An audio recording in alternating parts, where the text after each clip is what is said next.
আসসালামু আলাইকুম রহমতুল্লাহ। ধারাবাহিক কোরআন শিক্ষার আসরে আপনাদের সকলকে জানাই আন্তরিক শুভেচ্ছা ও প্রাণঢালা অভিনন্দন। আজ এসো কোরআন শিখির ষষ্ঠ পর্ব। এই পর্বের আলোচ্য বিষয় হচ্ছে তানবিন।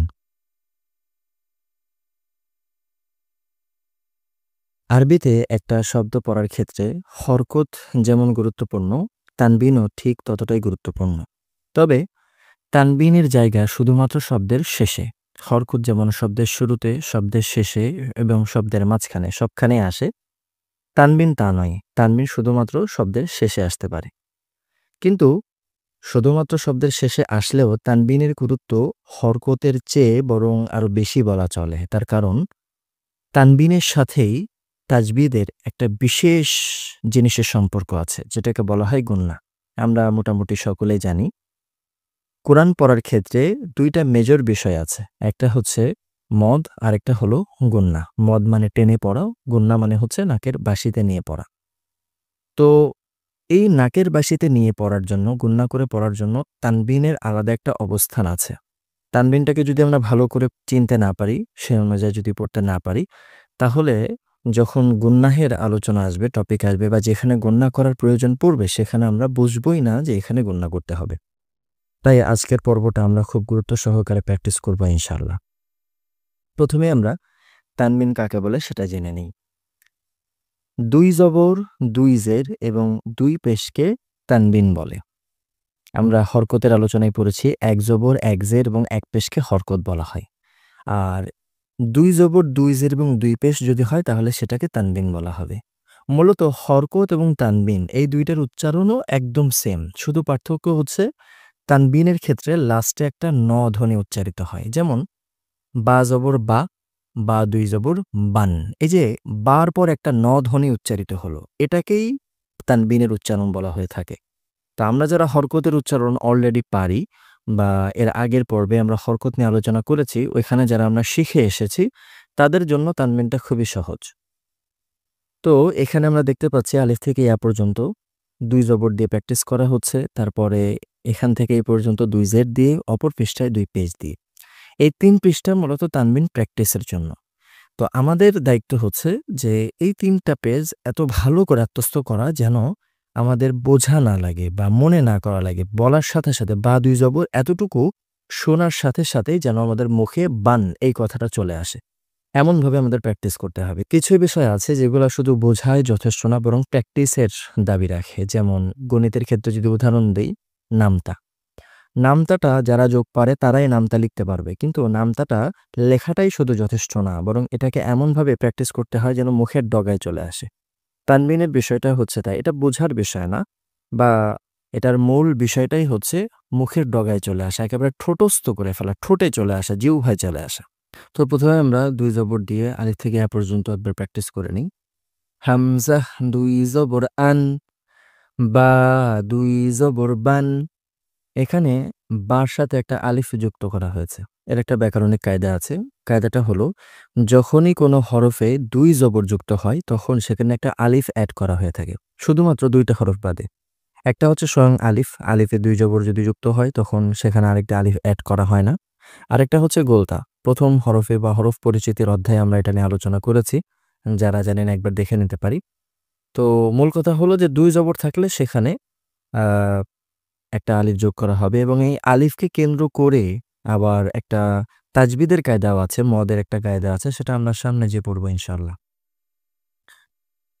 বা দুই জবর বান, তা দুই জবর তান, সা দুই জবর সান, জিম দুই জবর জান, হা দুই জবর হান, খ দুই জবর খন, দাল দুই জবর দান, জাল দুই জবর জান, র দুই জবর রন, জা দুই জবর জান, সিন দুই জবর সান, শিন দুই জবর শান, صاد দুই জবর সন, ضاد দুই জবর দন, ত দুই জবর তন, জ দুই জবর জন, আইন দুই জবর আন, গাইন দুই জবর গন, ফা দুই জবর ফান, কফ দুই জবর কন, কাফ দুই জবর কান, লাম দুই জবর লান।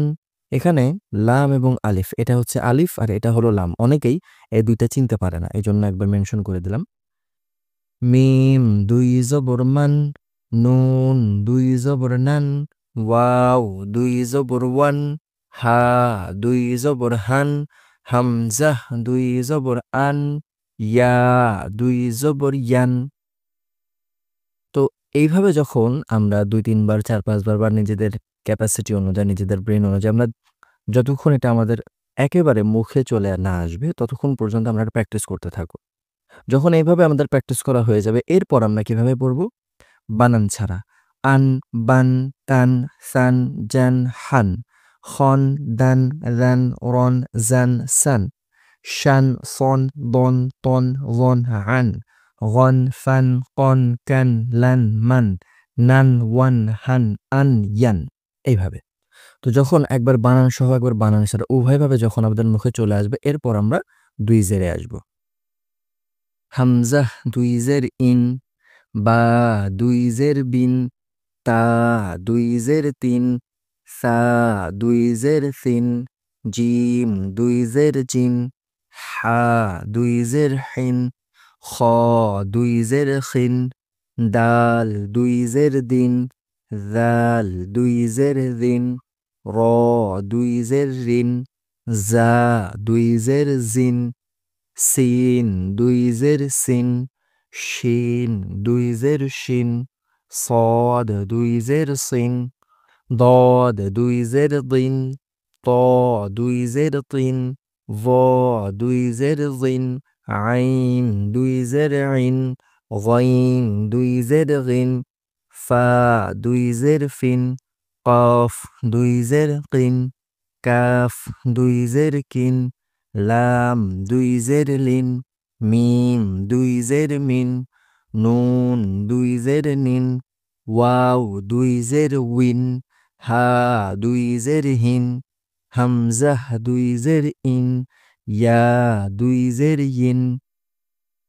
অনেকেই ওয়াওয়ের উচ্চারণ এবং হামজার উচ্চারণ এক করে ফেলে। ওয়াও ২ জের উইন হবে, ইন না। ওয়াও ২ জের উইন, হামজা ২ জের in, win in, win in. আবার অনেকে ইয়া এবং হামজা এই দুইটাতেও এক করে ফেলে। হামজা ২ জের ইন শক্ত, ইয়া ২ জের ইন নরম, শক্ত নরম, in in, in in.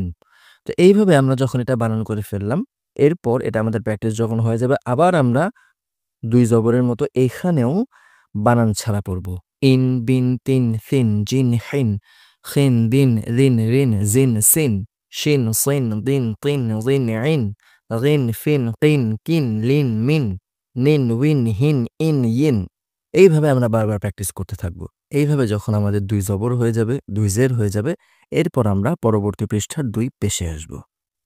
Hamza ২ পেশ উন, বা ২ পেশ বুন, তা ২ পেশ তুন, সা ২ পেশ সুন, জিম ২ পেশ জুন, হা ২ পেশ হুন, খ ২ পেশ খুন, দাল ২ পেশ দুন, জাল ২ পেশ জুন, র ২ পেশ রুন, জা ২ পেশ জুন, সিন ২ পেশ সুন, শিন ২ পেশ শুন, صاد ২ পেশ সুন, ضاد ২ পেশ দুন, ত ২ পেশ তুন, ظ ২ পেশ জুন, আইন ২ পেশ উন, গাইন ২ পেশ গুন, ফা ২ পেশ ফুন, কফ ২ পেশ কুন, কাফ ২ পেশ কুন, লাম ২ পেশ লুন, মিম ২ পেশ মুন, নুন ২ পেশ নুন, ওয়াও ২ পেশ উন, হা ২ পেশ হুন, হামজাহ ২ পেশ উন, ইয়া ২ পেশ ইউন। এখানেও সেম ভাবে যখন আমাদের বানান করে পড়া হয়ে যাবে, এটাকেও আমরা কি করব? আবার বানান ছাড়া একবার প্র্যাকটিস করব। এইভাবে ২ জবর, ২ জের, ২ পেশকে আমরা বারবার প্র্যাকটিস করব। বারবার প্র্যাকটিস করতে, করতে যখন ওটা আমাদের একদম মুখের ডগায় চলে আসবে, একেবারে ঠোঁটস্থ হয়ে যাবে, এরপর আমরা শুরু করব এটার অ্যাকচুয়াল প্র্যাকটিস। অর্থাৎ শব্দের ভিতরে এই তানবিনকে আমরা কিভাবে পড়ব। তো আমরা এখানে এই পৃষ্ঠাটায় দেখতে পাচ্ছি, এখানে তানবিনের একটা প্র্যাকটিস দেওয়া হয়েছে। তো যেহেতু তানবিন শুধুমাত্র শব্দের শেষ অক্ষরে আসে, তো প্রথম ২ টা অক্ষরে বা ৩ টা অক্ষরে যে কয়টা আছে প্রথমে, ওইগুলাতে হরকত থাকবে বেসিক্যালি। তো এই পৃষ্ঠাটা যদি আমরা পড়ি তাহলে আমাদের হরকতের প্র্যাকটিসও হয়ে যাবে এবং তানবিনের প্র্যাকটিসও হয়ে যাবে। যারা আমরা হরকত পারি তারা অবশ্যই এটা এখন আমরা পারব। হামজা জবর আ, হা জবর হা, আহা, দাল ২ জবর দান, আহাদান। এখানে আরেকটা বিষয় খেয়াল করতে হবে যে এটা শুধুমাত্র তানবিনের মশক না, প্র্যাকটিস না, বরং এখানে আরো একটা বিষয় শেখার আছে। সেটা হলো একটা শব্দ বানান কিভাবে করতে হয় আরবিতে। আমরা যদি শুধু হামজা জবর আ, হা জবর হা, দাল ২ জবর দান, আহাদান এইভাবে বানান করি, তাহলে অনেকের ক্ষেত্রেই ১ম এ কি বানান করেছিল এটা মনে থাকবে না। একবারে এখন তো ৩ টা হরফ, এজন্য সহজ মনে হলে হতে পারে। পরবর্তীতে আরো অনেক শব্দ আসবে, ৫ টা, ৭ টা, ৮ টা করেও আসবে। তখন যদি একবারে বানান করে যায়, তাহলে কিন্তু তার পক্ষে ওই বানানটা মনে রাখা সম্ভব হবে না। এজন্য বানান করার নিয়ম হলো ২ টা ২ টা করে নেবে। হামজা জবর আ, হা জবর হা, আহা। এভাবে ২ টা ২ টা শব্দ নেবে, ওটাকে বানান করবে। ২ টা শব্দ বানান করার পর ওই ২ টা শব্দকে উচ্চারণ করতে হবে। এরপরে পরবর্তী শব্দে যাবে। হামজা জবর আ, হা জবর হা, আহা, দাল ২ জবর দান, আহাদান, র জবর র, শিন জবর শা, রসা, দাল ২ জবর দান, রসাদান। এটা গেল ২ জবর নিয়ে। এবার আসি আমরা ২ জের নিয়ে। আইন জবর আ, মিম জবর মা, আমা, দাল ২ জের দিন, আমাদিন, ত জবর ত, বা জবর বা, তবা, কফ ২ জের কিন, তবাকিন। ২ পেশ দিয়ে। মিম জবর মা, র জবর র, মার, দদ ২ পেশ দুন, মারদুন, হা জবর হা, জিম জবর জা, হাজা, র ২ পেশ রুন, হাজারুন।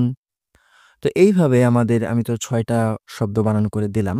এইভাবে এখানে যতগুলো শব্দ আছে ওটা আমাদের ভালো করে বানান করে, করে প্র্যাকটিস করতে হবে এবং এমনভাবে প্র্যাকটিস করতে হবে যেন এটা আমাদের মুখস্থ হয়ে যায়। আর তানবিনটা আত্মস্থ করার ক্ষেত্রে একটা সহজ নিয়ম আপনাদেরকে বলে দিই। প্রথমত বারবার প্র্যাকটিস করতে হবে। এরপর এই তানবিনটাকে হরকতের সাথে তারতম্য করে পড়তে হবে। একই হরফে একবার হরকত, একবার তানবিন ২ টা লাগাই পড়তে হবে। যেমন হামজা জবর আ, হামজা ২ জবর আন, হামজা জের ই, হামজা ২ জের ইন, হামজা পেশ উ, হামজা ২ পেশ উন। এইভাবে আলিফ থেকে ইয়া পর্যন্ত প্রত্যেকটা হরফে একবার হরকত, একবার তানবিন, একবার হরকত, একবার তানবিন, এইভাবে লাগিয়ে, লাগিয়ে, লাগিয়ে, লাগিয়ে তারতম্য করে ওরা প্র্যাকটিস করতে হবে। এইভাবে যদি আমরা ৫-৬ বার প্র্যাকটিস করতে পারি তাহলে ইনশাআল্লাহ আমাদের তানবিন আত্মস্থ হয়ে যাবে এবং সেটা আমাদের মুখস্থও হয়ে যাবে। আল্লাহ রব্বুল আলামিন আমাদের সকলকে সহি শুদ্ধভাবে কোরআন তেলাওয়াত করার তৌফিক দান করুন। আসসালামু আলাইকুম ওয়া রাহমাতুল্লাহ।